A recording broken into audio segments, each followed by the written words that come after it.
Amigos y amigas, buenas noches. Nos encontramos nuevamente en el espacio Entre Vidas, esta vez para abordar una materia que es de interés mundial. No hay nadie que quede incólume o indiferente a las materias que abordaremos esta noche. Tiene que ver con el espacio, con las estrellas quizás, con el universo. Eh, Desde siempre el hombre ha estado atraído a los misterios del universo, pero sobre todo para poder tratar de responderse el quién somos, de dónde venimos y para qué estamos en este planeta, y si es que nuestra civilización responde solo a un ADN único o tenemos una combinación de ADN, eh, así como dicen algunos que las mujeres son de Venus, los hombres son de Marte o viceversa, no lo sé.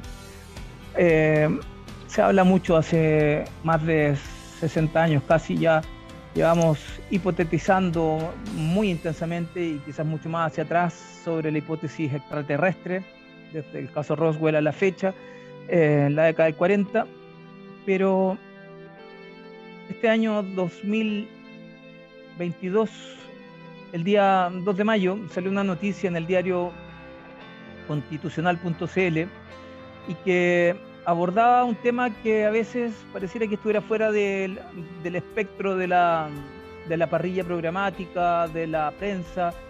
No se ha escuchado mucho, en realidad ha estado como medio silencioso, pero resulta que la Corte de Santiago salió con una situación asociada al fenómeno de los ovnis a través de una orden de reserva de información de inteligencia sobre reportes de eventuales avistamientos de objetos voladores no identificados, eh, ovnis, objetos sumergibles no identificados, y solicita que se actúe para la transparencia también de la información que se contiene relativa a los ovnis o los objetos sumergibles no identificados, abogando también a que la ley de transparencia fue el recurso con que se interpone para poder transparentar un requerimiento efectuado por un particular de nombre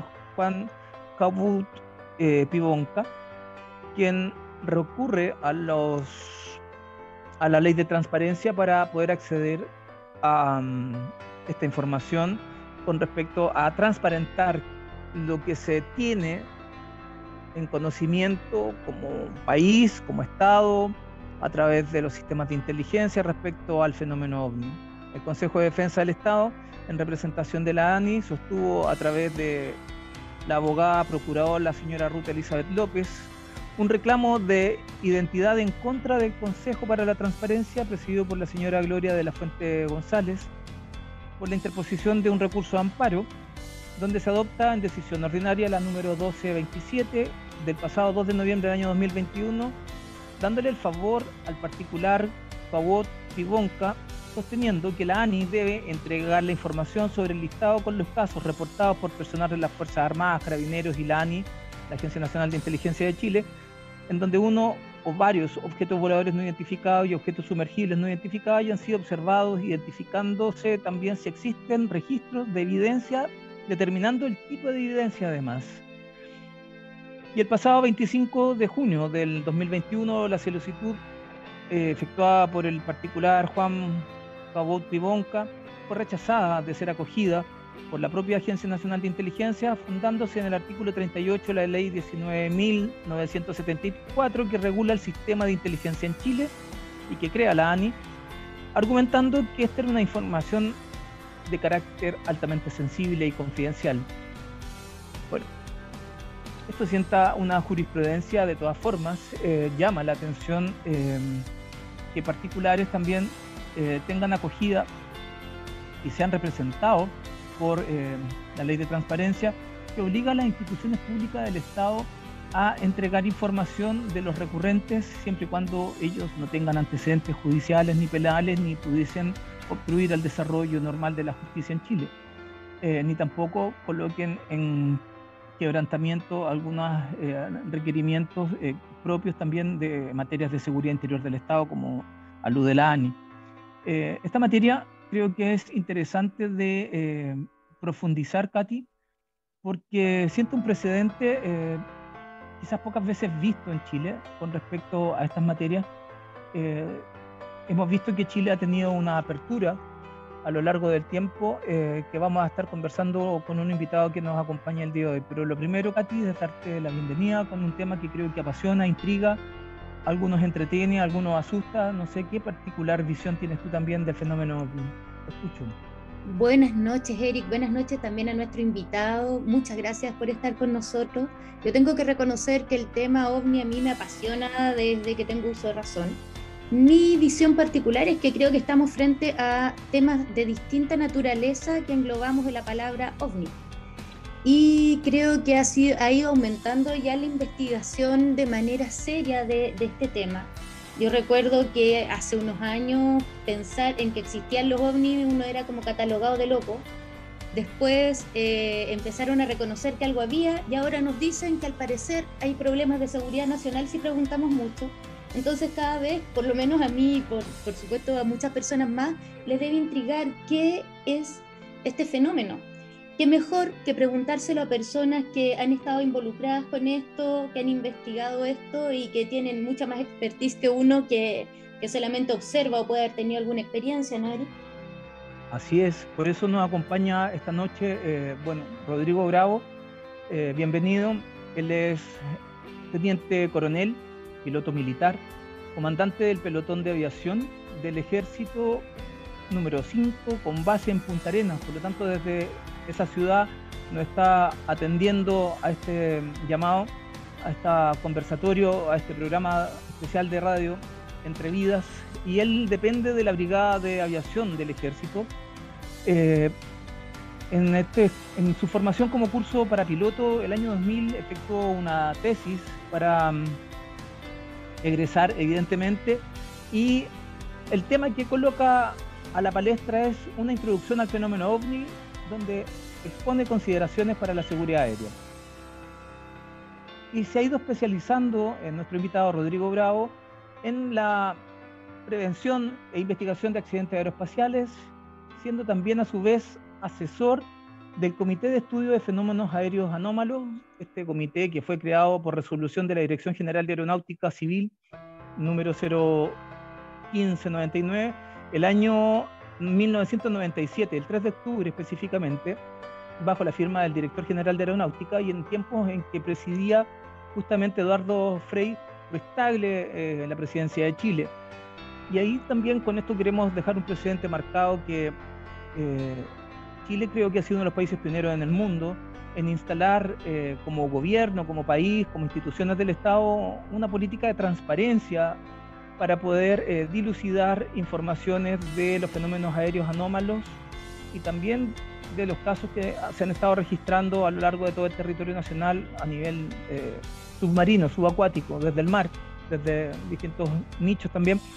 El Ejército, la Fuerza Aérea, la Armada, Carabineros, la Policía de Investigaciones y todos los entes que están involucrados de forma directa o indirecta para la seguridad del país también han tenido la disposición de instalar estas materias. De hecho, un dato para la causa, la campaña que hizo presidencial el otrora presidente Lagos, en su campaña incluyó a los ufólogos en su spot de promoción, instalando de alguna forma como que estaba dentro del radar político estas materias que no han dejado indiferente a nadie, ni en Chile ni en el mundo, ¿no es cierto? Luego que se han ido desclasificando informes para la liberación de información y también la transparencia. Por eso nos llama la atención la noticia con la que partimos esta conversación de hoy día, y por eso tenemos a Rodrigo, quien ha escrito varios libros, pero vamos a dejar los libros para el final. Solamente darte la bienvenida, Rodrigo, desmuteate para que podamos compartir contigo y escucharte, y darte las gracias por estar con nosotros y junto a Katy también en este espacio. Hola Eric, Katy, buenas noches, gracias por la invitación. Un agrado por compartir con ustedes sobre todo este tema que es tan, como bien dice Katy, apasionante, porque al final, independiente a los credos individuales, siempre esto termina por un tema más bien de yo diría como de ímpetu y de sentido de las cosas, tal cual como dijiste tú en tu introducción, las preguntas filosóficas del ser humano. Esto también va por ahí, va de una u otra forma en esa búsqueda de lo, no sé si llamarlo trascendente, pero de las cosas que no tenemos cómo explicar, y este fenómeno se encuadra en ese marco, en una serie de manifestaciones que hasta el día de hoy no tienen explicación. Hay mucho mito detrás, hay mucha historia falsa, hay mucho invento, pero a la vez también hay una casuística muy interesante, muy rica, que no ha sido explicada, y esa es la que hasta el día de hoy mantiene en boga este tipo de manifestaciones, tal cual como tú señalas, un informe tan, no sé si llamarlo sencillo, pero que puede ser una orden judicial más, una resolución más de las decenas que se ven a diario. Una sola causa ya un estrago y hace un terremoto desde el punto de vista ufológico y de lo que son los sistemas de creencia a nivel nacional, y esto va también a trascender la frontera, yo creo, en la próxima semana, porque andamos más o menos similar como está Estados Unidos en esta misma frecuencia. Entonces, es un tema muy apasionante y claro, yo les agradezco la invitación para poder divagar sobre eso. Sí, porque finalmente lo que nos llama la atención con Katy es que la Corte Suprema acogiera este recurso de queja que ordena finalmente al Ministerio Público entregar la información solicitada por este particular vía ley de transparencia. Entonces, acá, no sé, se sienta un precedente donde finalmente hay un máximo tribunal que ejerce un fallo, en definitiva, con respecto a la restricción del acceso a la información y la liberación de información en un país que también aboga por la libertad de información.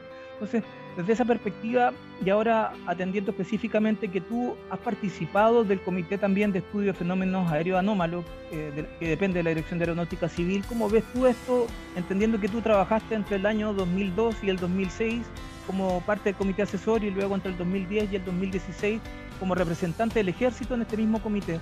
¿Cómo lo ves tú, habiendo participado desde la toma de decisiones, donde además se analizan estos casos justamente y llegan a conclusiones que nos contarás tú más o menos cuál es la lógica con la que se opera y hasta qué punto esto compromete la Ley de Seguridad Interior del Estado, como dice el fallo? Yo creo que lo primero es decir dos cosas importantísimas. La primera es que cuando hablamos de fenómeno aéreo anómalo, hablamos de cualquier cosa que no se identifique por parte del observador. Llámese testigo de superficie, testigo aeronáutico, piloto, quien sea, hace un reporte, y ese reporte se pasa a una especie como de trámite, se abre una carpeta de investigación, y esa es la función que tiene el CEFA, que ha tenido y que yo entiendo va a seguir manteniendo. Ajeno a la configuración que este comité tenga, que se vaya a sección, porque hoy día depende del Museo Aeronáutico, en fin, la función es la misma, es simplemente investigar los reportes que lleguen de estos fenómenos. Ahora, ¿qué son estos fenómenos? Este es el gran problema y el gran enigma, porque lo que hace el CEFA es recibir los reportes que están dentro del espacio aéreo chileno.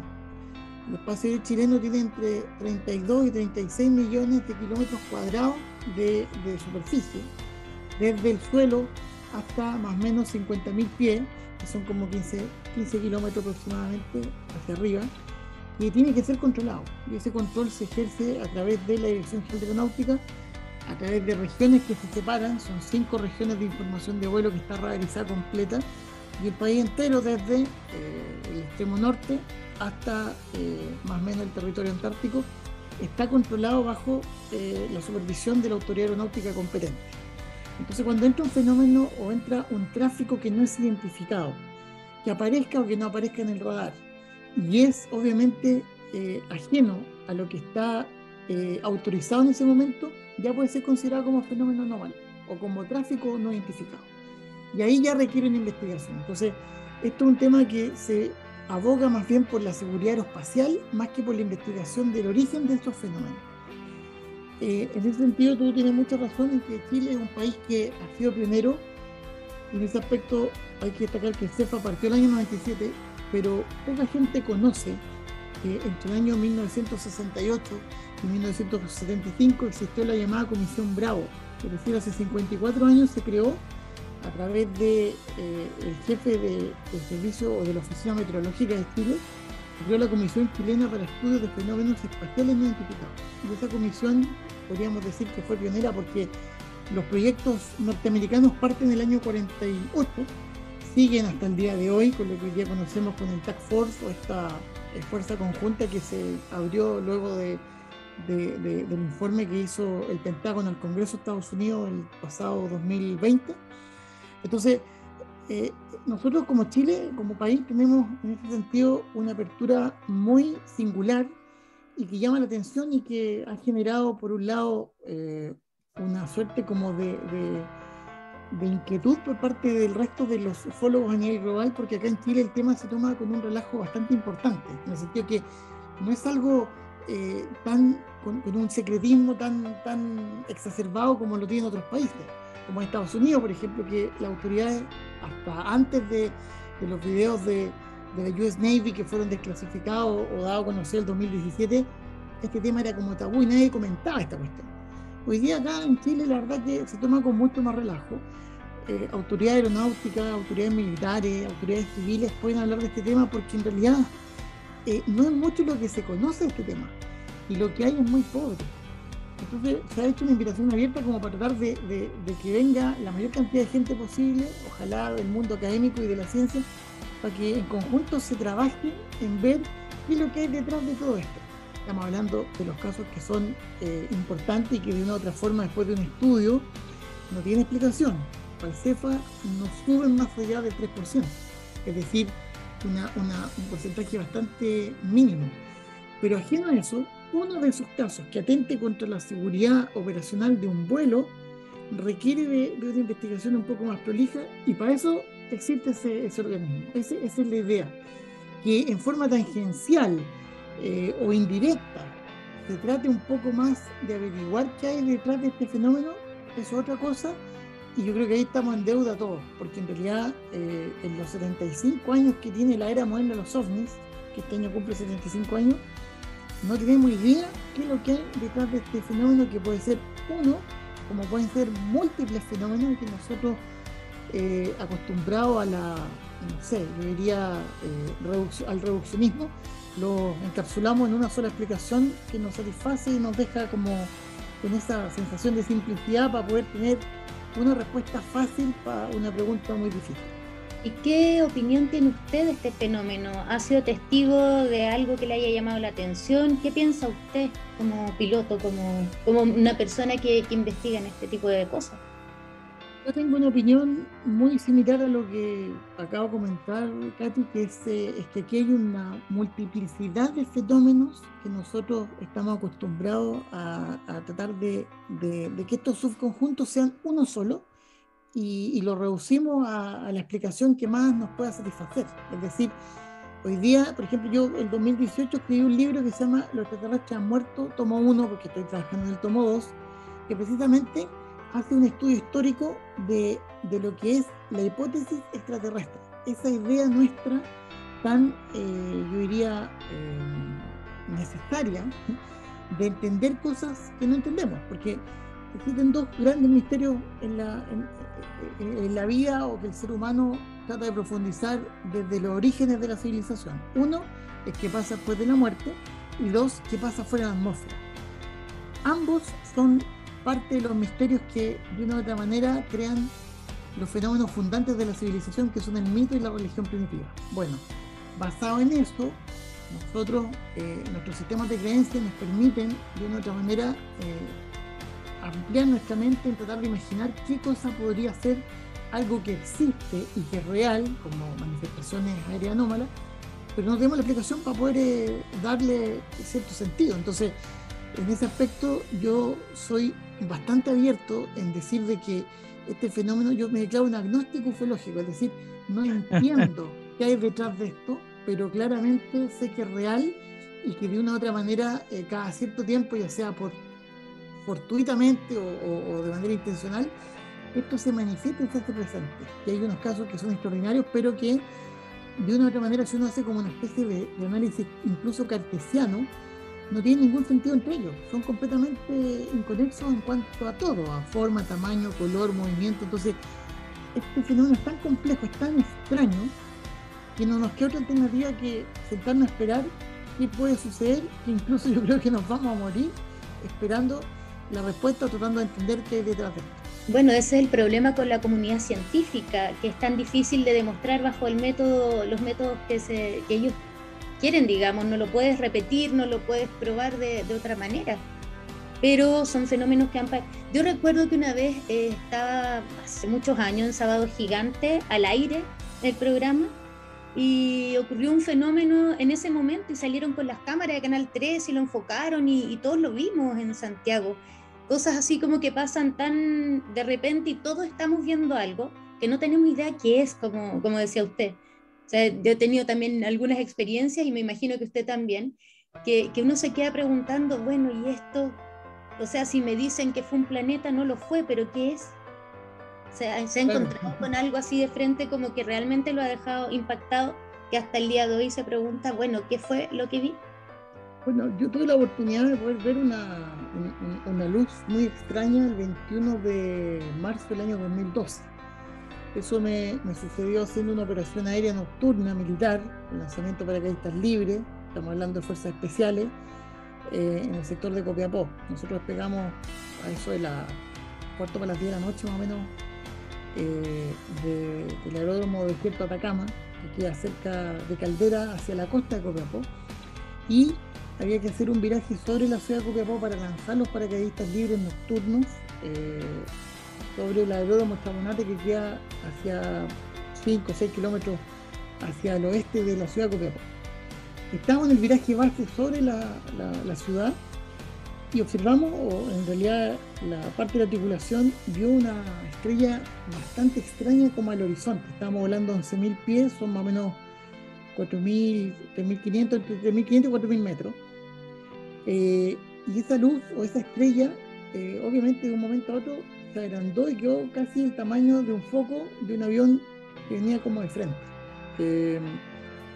No sé si puedo decir como en la luna llena, porque como tenía brillo, destellaba, entonces se veía como un foco, e inmediatamente yo dije, no, es un avión que viene en sentido contrario, es decir, seguramente estaba haciendo algún procedimiento instrumental para poder aterrizar en la pista de Desierto Atacama. Pero el otro piloto me dice, pero si no ha llamado a nadie por radio. Y es verdad, pues no había llamado a nadie por radio, es decir, estábamos en frecuencia solo. Y yo consulté al radar que en ese momento estaba controlando nuestra operación, y efectivamente no tenían en frecuencia ni en presentación ningún otro tránsito salvo que nosotros.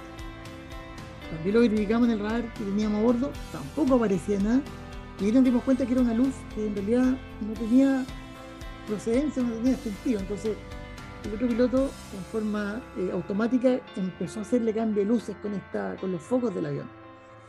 En ese instante el encargado el low master, que es el que va atrás viendo el tema del salto, porque este salto se hace por rampa, el avión era un Casa 212, el mismo avión, modelo del avión de Camiroaga, para que más o menos se hagan una idea. Perfecto. Le dice a los paracaidistas, le dice a los comandos, oye, parece que hay un ovni adelante. Y todos se van a la cabina, pues. Entonces de repente yo miro a mi derecha y veo, alcancé a contar como 8 cabezas, y todos con los correspondientes chilenismos y los gritos en relación a los cambios de luces y como pulsaciones que hacía esta luz. Y escuchaba los chilenismos y los gritos y no escuchaba nada en la frecuencia, ni tampoco escuchaba el guía salto de abajo que tenía que dar la luz verde para que estos hombres saltaran. En ese intertanto se alcanza a escuchar o se percibe el de abajo que dice timbre, que significa que se lancen, y como yo dije timbre y nadie me escuchó, tocamos el timbre y desde la misma cabina fueron corriendo y se lanzaron, y esta luz estando al frente de nosotros. Entonces, desde el punto de vista operacional, obviamente, después, cuando uno ya hace como un análisis de lo que significa el suceso, lógicamente yo debería haber suspendido el salto, haber cerrado la rampa y habernos devuelto o habernos aterrizado, pero la verdad que fue tan rápido todo que esta gente se lanzó, y algunos me contaron que mientras iban bajando, porque el paracaidismo libre es como el que sale en la película Punto de Quiebre, ese que llegan a una altitud mínima y pueden abrir su paracaídas de manera libre, por eso se llama libre, porque tienen caída libre. Seguían viendo esta cuestión como hacía cambio de luces, mientras nosotros, después que terminamos el salto, cerramos la rampa y notifiqué por completo ese audio, está grabado, está en la página del CEFA, creo. Notifiqué completo el avistamiento porque de un momento a otro esta luminosidad disminuyó su tamaño al original, a la estrella chiquitita que vimos en un principio, y se fue en descenso de manera bastante, no sé si lenta, pero se fue en un descenso recto. Yo calculo que quedó como a la mitad donde estábamos nosotros, es decir, de acá a 4.000, 5.000 pies, estamos hablando de 2.000 metros, un poco menos, y se apagó de la nada. Entonces, y eso fue sobre Caldera, sobre la bahía inglesa, esa playa que está ahí. Y la verdad que quedamos perplejos, aterrizamos. Una vez que aterrizamos, nos separamos los 4 de la tripulación, es decir, los 2 pilotos, el ingeniero vuelo y el lowmaster que iba atrás, e hicimos los informes de manera separada y luego los leímos en conjunto y nos dimos cuenta que habíamos visto lo mismo, con los mismos colores, con los mismos cambios de tonalidades, con las mismas pulsaciones. Por lo tanto, no es que uno u otro haya interpretado esto de una forma diferente. Entonces, lo hicimos presente, entregamos ese informe de operación aérea. Yo en esa época estaba de asesor en el CEFA, me dio risa porque recibí también el mismo informe y el mismo audio, es decir, me escuché a mí mismo. Rodrigo, pero en síntesis, si comprimimos un poco tu historia que nos estabas narrando, por favor, para que los auditores que se están enganchando en este momento con el programa sepan que estamos hablando con Rodrigo Bravo, teniente coronel, piloto militar, comandante del pelotón de aviación del Ejército número 5, con base en Punta Arenas, dependiente de la Brigada de Aviación del Ejército. Estaba retomando una historia a propósito de la experiencia con el avión Casa 212. Sí. Bueno, la verdad que en resumen, lo que observamos no tenemos cómo explicarlo. Hasta el día de hoy algo que no tiene solución. Y en lo personal, yo pude evidenciar, es decir, vivir en primera persona lo que había escuchado por años, que eran testimonios y audios de pilotos transmitiendo lo que estaban en esos momentos observando, que no tenían cómo explicarlo, porque era un tráfico que se metía o se interponía a través de su espacio aéreo, en su ruta de vuelo, en su aerovía, lo que sea. Entonces la verdad que una cosa es escucharlo, imaginarlo, y otra cosa es vivirlo. Y nos pusimos, o sea, más que ponernos de acuerdo, los 4 integrantes de la tripulación, que somos los que hasta el día de hoy seguimos en contacto y tenemos hasta un WhatsApp respecto a ese caso, estamos sin poder explicarlo. Entra dentro de la categoría de fenómeno aéreo anómalo y que claramente a mí me deja más que comprobado de que existe una manifestación física detrás de este fenómeno, ajeno a todo lo que se haya creado como mito, insisto, como historias paralelas, como sistema de creencia, como hipótesis, como lo que quieran. Hay un fenómeno físico detrás que es el que ha complicado en cierto modo, yo diría, la ciencia, porque en ese aspecto la ciencia no ha querido tomar este tema en serio. Yo creo que como que está un poco, como que no está hoy día muy abierta, o quizás hay algunos que sí, más que nada yo creo la gente que hace investigación cualitativa más que físico o astrofísico. Yo creo que más guiaba a las ciencias sociales, pero están dispuestos a poder atreverse a pasar el umbral de lo que significa investigar algo que uno sabe cómo va a empezar, pero no tenemos idea de cómo va a terminar.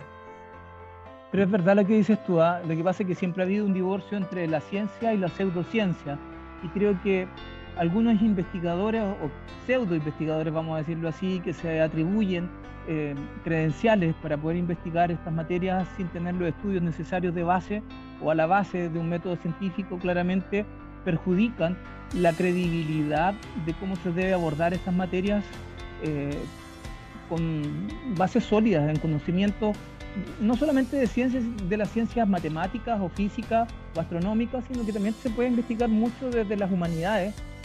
Hay mucho que hacer desde la perspectiva sociológica, psicológica, psicoanalítica, desde las comunicaciones y el impacto que ha tenido a través del tiempo en la radio, en el cine, en la televisión, ¿no es cierto?, en los medios de prensa, digitales e impresos, las publicaciones del libro, etcétera. Uno puede hacer investigaciones cualitativas y cuantitativas utilizando el rigor del método científico. Lo que pasa es que muchos que se autodenominan, entre comillas, ufólogos, no tienen la base empírica que les permita sostener argumentalmente algo más que sean historias o anecdotarios, ¿no es cierto?, sino que puedan sistematizar experiencias en base a pruebas y evidencias, hechos concretos, sólidos, que permitan atribuirse a la hipótesis extraterrestre o no, en definitiva.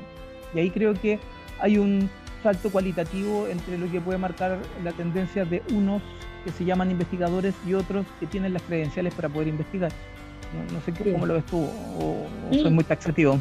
No, yo concuerdo plenamente, porque aquí el problema de la ufología son los ufólogos, y digámoslo como es, porque la ufología en sí es una pseudociencia, una cuestión que es completamente anárquica, que cada uno lo investiga de acuerdo a sus propios métodos, sus propios conocimientos, a sus propias creencias. También existen tres tipos de investigadores, o esto va guiado por tres tipos de impulso. El primero es por un tema vivencial, es decir, si uno hace una especie de sondeo, un número importante de investigadores se ponen a investigar esto después de ser observadores de algo anómalo, de lo mismo lo que sea. Entonces, ahí habrían algunos filósofos que estarían fascinados con esto, o médicos, o psiquiatras, no sé, entre Carl Jung y Michel Eliade estarían fascinados, porque sería como la iniciación. Entonces, sería algo fascinante para ellos, porque con esa iniciación parten como ufólogos.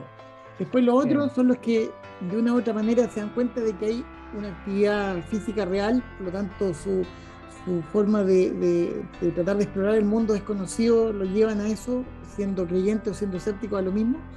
Y el tercer grupo, que yo creo que es el más nocivo, son los ufólogos iniciados, que son después negacionistas, que son, como dicen, no existe peor astilla que la del mismo árbol, que son esos gallos que después de haber sido creyentes, contactados casi con túnicas blancas, pasan a ser del enemigo de sus propios ex colegas y los destrozan, cuando la realidad que la ufología es, como bien dice Sergio Sánchez, yo creo de los autores más importantes de Chile, es una actividad social, eso es. Que hay detrás una cuestión física, por supuesto, pero lo que conlleva el mundo ufológico es algo más bien social, y no hay que salirse de eso, porque cuando entre de frentón la ciencia, como ha tratado de hacer intentos, lo primero que hace es desmarcarse de la ufología clásica o lo que conocemos. Esto parte de otra perspectiva. Oye, pero qué interesante este tema. Curiosamente, yo estas materias las vengo investigando de la década de los 90, igual que tú, que partiste el año 96. Tenemos amigos en comunes que han investigado estas materias desde distintos enfoques. Está Rodrigo Fuenzalía, que es amigo de Katy, amigo tuyo, amigo mío. A mí muchas veces me han tildado de ufólogo, y yo nunca he sido ufólogo. Yo solamente como periodista he investigado el fenómeno en muchas ocasiones, de forma muy seria. He tratado de abstraerme, de escribir sandeces con respecto al tema. Nunca me he tentado a desperfilarme de mi camino como periodista o comunicador o como investigador desde las comunicaciones. Pero hay gente que se atribuye credenciales, que es lo que te decía hace un rato, y creo que amerita siempre el análisis.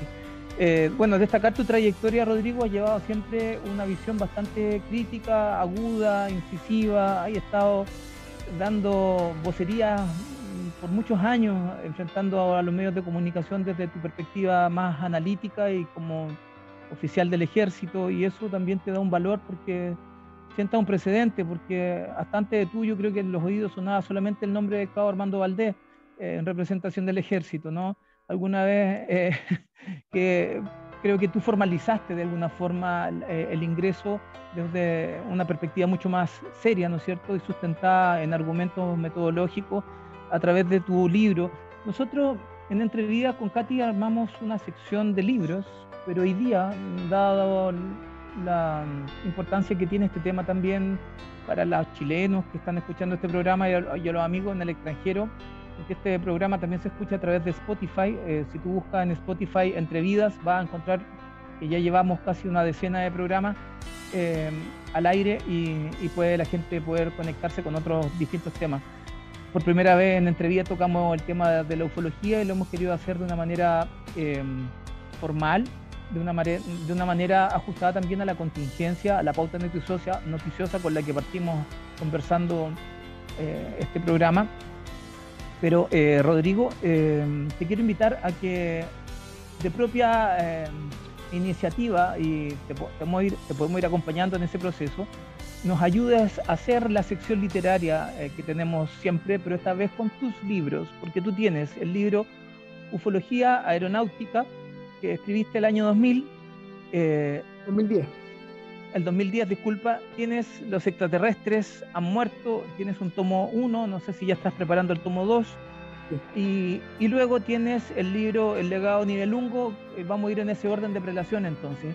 Hablemos de ufología aeronáutica, y Katy, te invitamos a que te sumes a esta conversación, porque es un libro que marcó un antes y un después, no solamente porque era un tema novedoso, o sea, salvo lo que se sabía que existía un comité de fenómenos de estudios aéreos anómalos, el CFA, que ya hemos hablado en el primer bloque de eso, pero por primera vez se escribe desde una perspectiva también con tu ojo como militar. Y bueno, me estabas contando antes de este programa que se acaba de reeditar este libro que sacaste ya hace 13 años atrás, o casi 12 años atrás. Se acaba de reeditar en España a través de reedicionesanómalas.com. La gente lo puede descargar. Es como el Amazon, me decías tú, pero de España. Entonces, Reediciones Anómalas lo tiene ahí dentro de los libros más destacados, ufología aeronáutica. Pero cuéntale a los auditores de qué se trata ese libro, por qué tan exitoso y cómo trascendió la frontera y ahora está en España entre los libros más vendidos. Bueno, gracias por la mención. Efectivamente, Ufología Aeronáutica fue un libro que marcó un antes y un después porque no se había empleado nunca ese concepto, que era estudiar los ovnis desde la perspectiva aeroespacial o de la aviación. Entonces, como eran solamente casos aéreos, algunos ya conocidos, pero en esta oportunidad se compilaron inicialmente 23. El año 2011 salió una edición en portugués en Brasil donde se agregaron 3 más. Y ahora, en la reedición de Anómala, que yo los invito a que visiten la página, en total hay 28 casos, porque se agregaron 3 casos más, de los cuales hay uno español, que es el caso Manises, que es un caso ícono de lo que es el mundo aeronáutico, un par de casos brasileños, y también se anexó un compilado sobre los videos de la US Navy que se desclasificaron el 2017. Ahí hay una visión muy crítica respecto a estos videos, pero ajeno a eso, también está el análisis individual de los 3 videos, pero también está, en cierto modo, la componente más importante, que como bien señalas tú, es como un análisis un poco más profundo, cualitativo, de lo que significa esto para la comunidad, más que ufológica, yo diría para la comunidad mundial, sobre todo de Occidente. Porque aquí hay que hacer la separación de Occidente y Oriente obligatoriamente. Oriente es otra cosa, nosotros lo miramos menos, pero nosotros somos un cuarto de lo que es el mundo y ellos son 3/4. Y nosotros nos creemos dueños del mundo cuando somos la minoría, pero no importa. Pero esto es un tema occidental 100%. Entonces, cuando se hace este análisis, porque obviamente no es que los ovnis hayan resucitado, sino que por primera vez se está haciendo algo en conjunto, hablemos de instituciones armadas de la defensa, como al mismo tiempo gente que no tiene vinculación con el tema ufológico, que lo está tratando, como es parte de la comunidad científica, que es lo que ha tratado toda la vida Sir Jacques Vallée, que diría que es como el padre de la ufología a nivel global. Ese libro es un libro que es como para iniciarse en lo que son casos aeronáuticos, que es lo que en cierto modo yo he tratado de profundizar. El otro que señalas tú efectivamente es Los extraterrestres han muerto, que es un libro que incluso hay gente que jode a hablarme por sacar ese título, ¿eh? A ese nivel llegamos de fanatismo casi creo religioso. Hay gente que me quitó el saludo, que me bloqueó todas partes, porque yo maté a los extraterrestres, cuando en realidad lo que hay que hacer es leer el libro, Tomás, porque en el fondo no es que yo haya matado a los extraterrestres, o sea un escéptico negacionista, sino que simplemente es un estudio, podríamos llamarlo sociológico, de lo que es la hipótesis extraterrestre desde Plutarco, el año 96 después de Cristo, hasta hoy día, o hasta que... Armaste una línea de tiempo, entonces. Una línea de tiempo donde se entiende, a grosso modo, por qué este tema atrae tanto y por qué la hipótesis extraterrestre es la que más encaja para poder explicar algo que hasta hoy día no tiene explicación. De ahí... Oye, pero ese libro, el título es bastante sugerente, o sea, cuando tú dices la hipótesis han muerto, es una afirmación taxativa en definitiva. Entonces, me imagino que, claro, la gente se prejuzga sin saber contenido por el nombre, el llamado que tú haces a través del título, ¿no? Eso fue de adrede, es provocador igual. Sí, lo que para que algo se muera, tiene que haber nacido. Entonces aquí el tema es que se hace como la biografía completa de la hipótesis extraterrestre, dejando más que claro que hay un fenómeno detrás que es real, eso es aparte. Aquí estamos hablando de una de las tantas posibles explicaciones, es decir, de una de las hipótesis que se baraja y que en cierto modo tiene una serie de personas, personajes, publicaciones que van condimentando esto y que a la larga simplemente es eso, es algo que no se puede comprobar y que va teniendo variantes, derivadas, o sea, aquí se hace un estudio profundo del contactismo, se hace un estudio profundo de las abducciones, de cómo se genera el mito OVNI-ET, cómo se junta, los protagonistas de quienes los juntaron, es decir, ahí la verdad que hay 54 libros de cabecera que son los que me permitieron a mí sacar en cierto modo la conclusión de que los extraterrestres alguien les dio vida y de repente se murieron porque ya no hay cómo anexarnos a este fenómeno, siendo que en lo personal yo no descarto que podría incluso alguna de estas manifestaciones ser extraterrestres, o sea, absolutamente.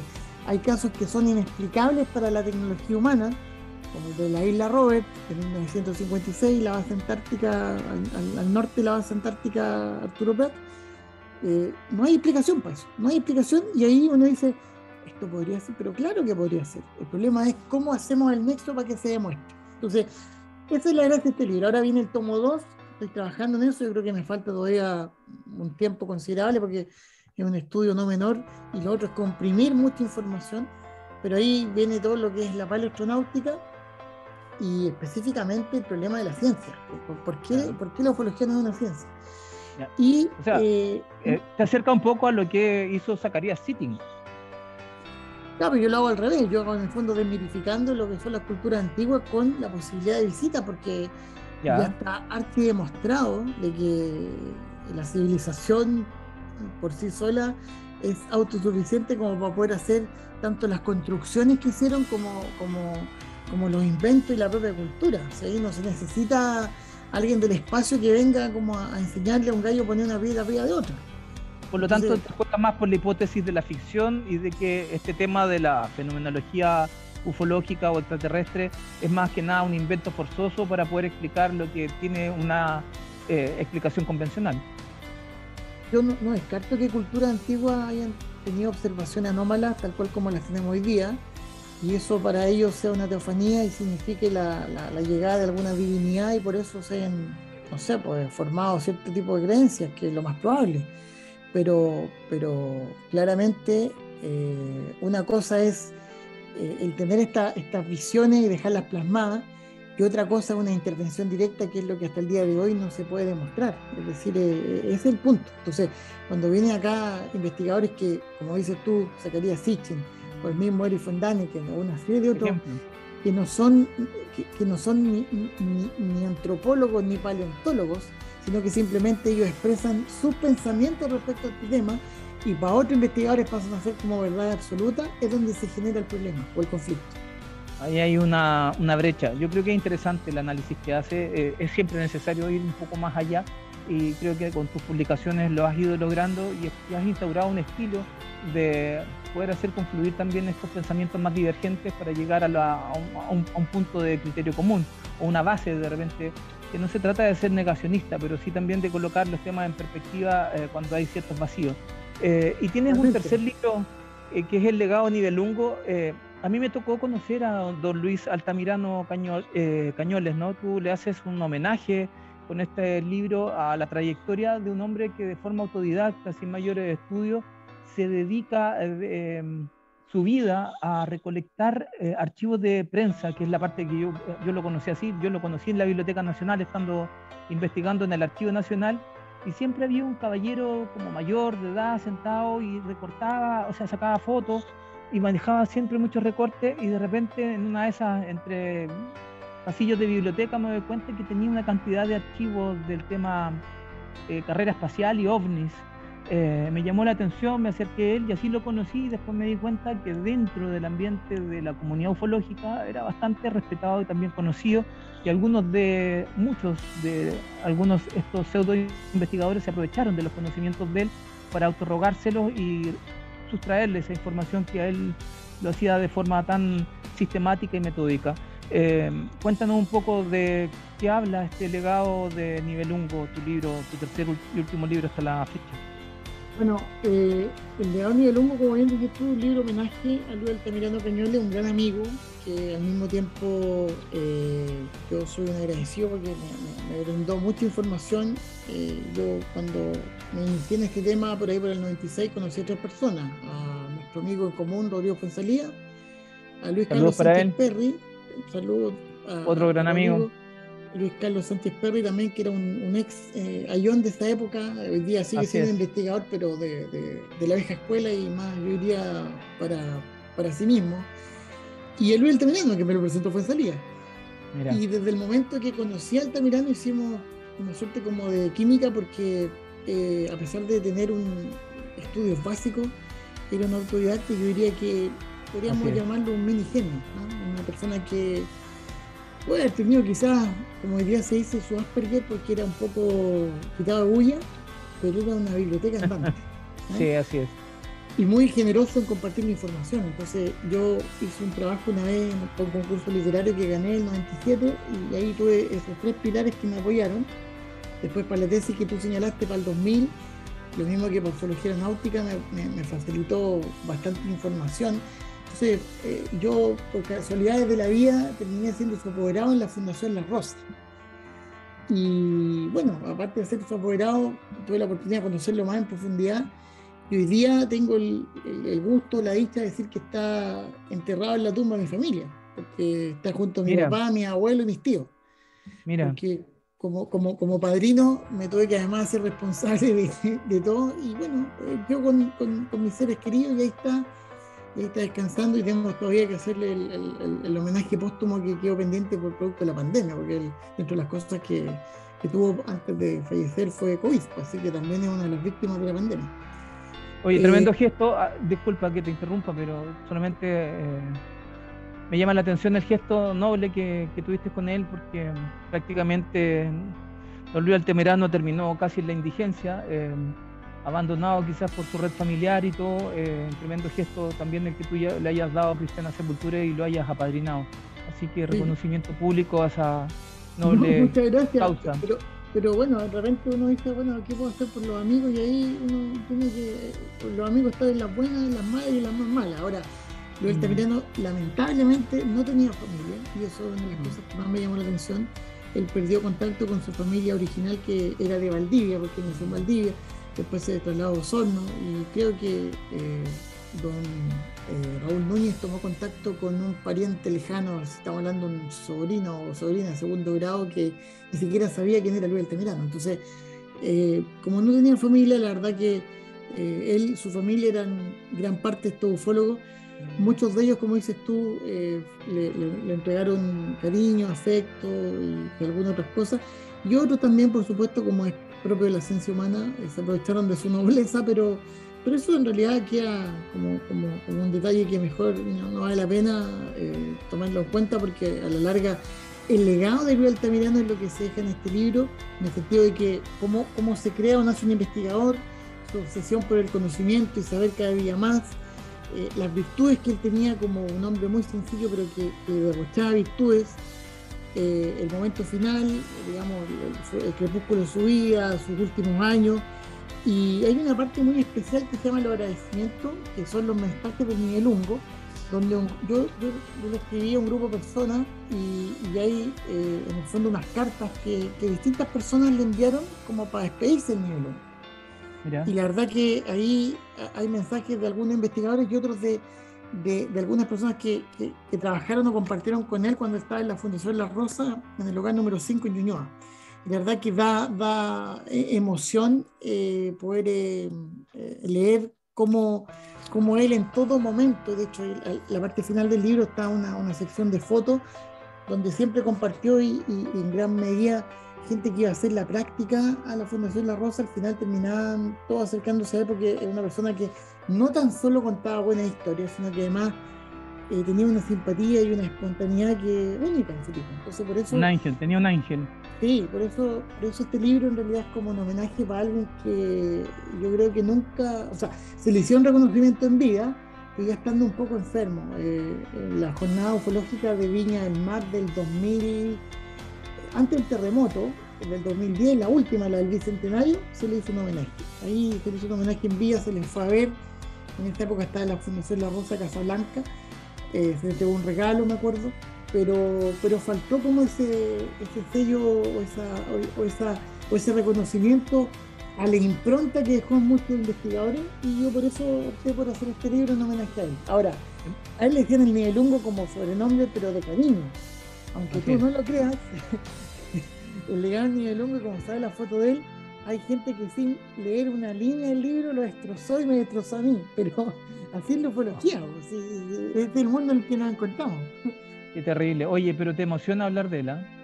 Sí, es que es un gran amigo, una gran persona, y de quien guardo muchos recuerdos, y hasta el día de hoy mantengo parte del material que compartió conmigo, su fotocopia. Es decir, hay unos casos extraordinarios que él mismo decía. Él se declaraba un escéptico, pero que estaba consciente de que existía un fenómeno anómalo, y para él incluso, más allá de lo que nosotros hemos conversado hoy día, para él la hipótesis extraterrestre, era válida, pero hasta ciertos años. Es decir, en la década del 50 y 60 se dejaron ver y se dejaron caer ciertos extraterrestres, y después nunca más volvieron. Ese es el mensaje de uno de los tantos mensajes de Miguel Luna.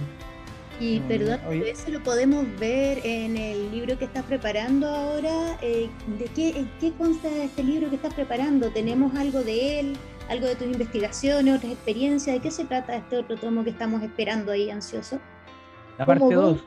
El tomo 2 es de los extraterrestres han muerto. En realidad es la continuación de la hipótesis extraterrestre. Eso hay que darle un término como para poder cerrar ese ciclo. Es decir, hablemos de OVNI, pero ya tenemos estudiado completa la hipótesis extraterrestre, por lo tanto, lo que existe hasta el día de hoy no podemos darlo como justificación. Pero al mismo tiempo estoy trabajando con otros investigadores, no voy a hacer un spoiler, en un libro que es de casos casos nuevos, digamos, casos documentados de alta complejidad, pero que no son muy conocidos públicamente, o de frente no son conocidos en realidad, y que la intención es hacer como un refresco de que este fenómeno sigue haciéndose presente en nuestro medio, y que hasta el día de hoy no tenemos cómo explicarlo. Entonces, quizás yo creo que van a salir en forma paralela. Puede ser a fines de este año, a principios del otro, pero van a estar los dos muy juntos, porque lamentablemente coincidieron en trabajos que se hicieron o se están haciendo casi al mismo tiempo. Y si están los dos listos, bueno, habrá que presentarlos juntos o con muy poco tiempo uno después del otro. Oye, ¿y cómo se llama el segundo libro? Porque ya sabemos que él va a estar sacando entonces la segunda parte de Los extraterrestres han muerto, tomo 2. Pero ¿y el otro libro cómo se llama? ¿O todavía no tiene nombre? No tiene nombre, porque son casos nuevos y ya están los casos listos, están editándolo. Hay que ponerle un nombre. No sé si, bueno, por supuesto tiene que tener la palabra OVNI, pero veremos los nuevos casos chilenos, los nuevos casos de Chile. Ahora, hay unos investigadores que se nos quieren, o sea, que estamos nosotros conversando para que se nos anexen, que son de España y de México. Por lo tanto, esto puede ser una cuestión internacional que tenga un potencial tremendo, también con casos muy interesantes. Entonces, vamos a ver qué nombre tiene, pero ustedes van a ser los primeros en saberlo, porque les voy a avisar, porque esa cuestión va a pasar las fronteras. Esperamos que lo venga a presentar. Aquí estamos atentos a que venga a presentar el libro. Así es, bueno, tiene el espacio ya formalizado, y si necesitas que te prologuemos, feliz te prologamos. Oye, en todo caso, Rodrigo, creo que es entretenido siempre hablar de esto. Hasta el momento podríamos decir que tienes un libro de ufología Portas no identificado por su título, así que suena sugerente, y creo que el día de hoy hemos tratado de, a través de este programa, hacer un reconocimiento de tu trayectoria.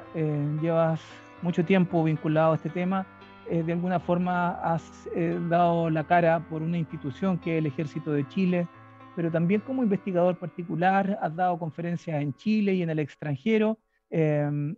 Has recorrido el país con tus libros, con tus hipótesis de investigador. Te validaste dentro de una comunidad de ufólogos bien hermética, que me acuerdo que en tus orígenes muchos te miraban con recelo, pero te posicionaste y lograste instalar una voz de disenso entre muchos que se miraban tan consensuadamente.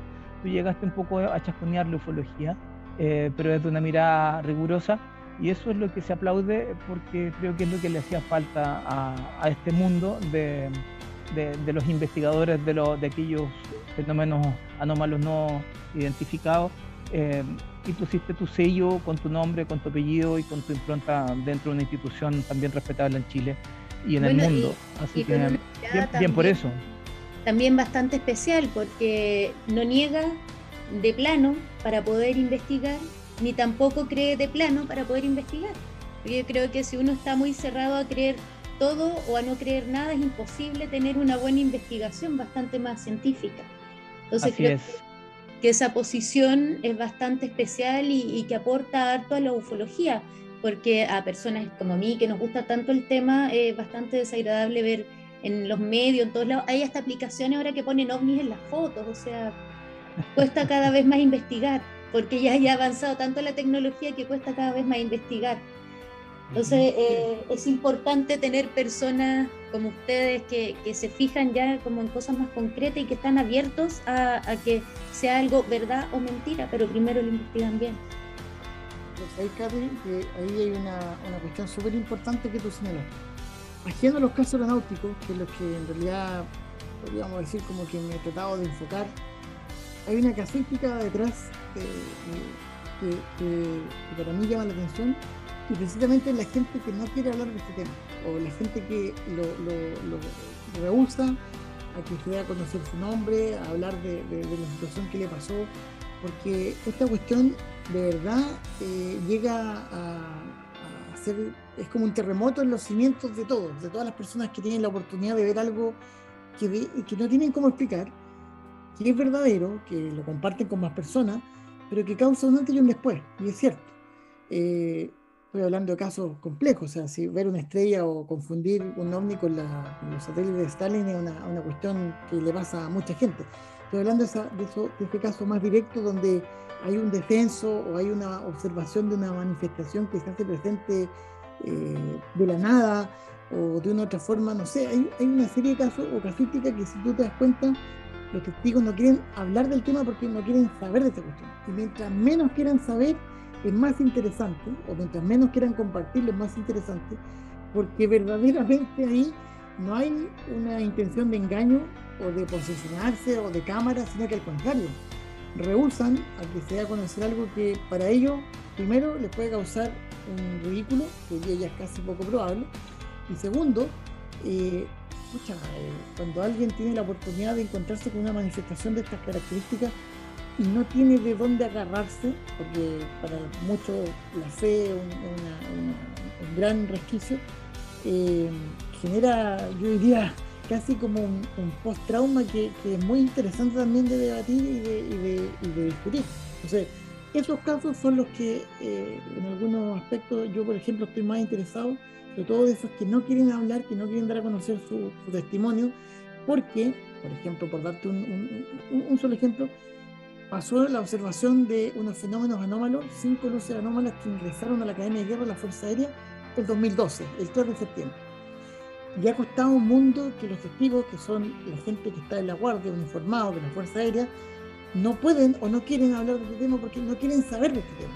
No teniendo interés en la ufología, no teniendo interés en lo paranormal, sino que es tan severo lo que les pasó ese día, es tan como inexplicable, es tan fuera de contexto, es tan fuera de todo, que la gente no quiere saber más guerra. Están los informes, están las fotografías, están los videos, y ellos no quieren en absoluto tener contacto con nada que tenga que ver con esto porque les cambió la vida y hay un antes y un después. Esos son los informes o los reportes que en realidad valen la pena, y uno se da cuenta ahí que efectivamente hay algo detrás de esto que hasta el día de hoy no queda en la cara. Oye, pero mira, seguramente de este tema tendremos que seguir hablando en otros programas. Te vamos a dejar más que invitado, Rodrigo, para que nos acompañes en otras sesiones de Entrevidas. Es primera vez, como te digo, que en este programa abordamos esta materia. Es un tema que importa, que interesa, todos queremos saber, y todos estamos detrás de la verdad, en definitiva. Buscar la verdad, desmitificar también sacar los mitos por un lado y despejar y limpiar para saber qué hay de sustancia y esencia con un fenómeno que también ha sido reconocido por distintos gobiernos del mundo, ¿no es cierto? Desde Francia, Estados Unidos, Inglaterra, Brasil, Argentina, acá al ladito, muchos países han estado reconociendo que el fenómeno es real y objetivo, que hay aristas que no tienen explicación, el propio Pentágono, la NASA han estado abriendo sus expedientes y creo que nos queda tarea pendiente. Hoy día el programa partió con el tema de la decisión del tribunal que acogió los argumentos de la posibilidad de liberar información asociada a requerimientos vía ley de transparencia a través de este requerimiento que hizo Juan Cabot Pibonca. Siente un precedente también y se instala también en el debate de la agenda pública la posibilidad de que se transparenten nuevas informaciones que vayan surgiendo, invocando el principio de la transparencia y al principio de la no reserva de un tema que es de interés de toda la humanidad. Así que tenemos tareas pendientes, esto se sigue escribiendo, es un fenómeno que no vamos a dilucidar en el programa del día de hoy, pero sin duda nos deja muchas nuevas interrogantes para nuevos episodios de Entrevida. Así que Rodrigo, te doy las gracias, por mi parte me despido, le doy la palabra a Katy para que se despida de ti y al final unas últimas palabras para ti, para que puedas cerrar. Bueno, muchas gracias, ha sido muy interesante el día de hoy, estamos muy contentos esperando el libro y tenerlo de nuevo por acá con nosotros. Así que por mi parte lo dejo que se despida y yo me despido, chao. Muchas gracias, Katy, y gracias, Eric, por la invitación. Para mí ha sido un verdadero gusto poder compartir y en realidad más que divagar, hablar como una conversación de amigos que realmente en los tiempos de televisión o de radio son muy acotados. Aquí hemos podido igual profundizar un poco más, así que yo les agradezco y bueno, cuando gusten estoy a su entera disposición. Así que muchas gracias y será hasta la próxima oportunidad. Nos estamos escuchando. Estamos escuchando, adiós.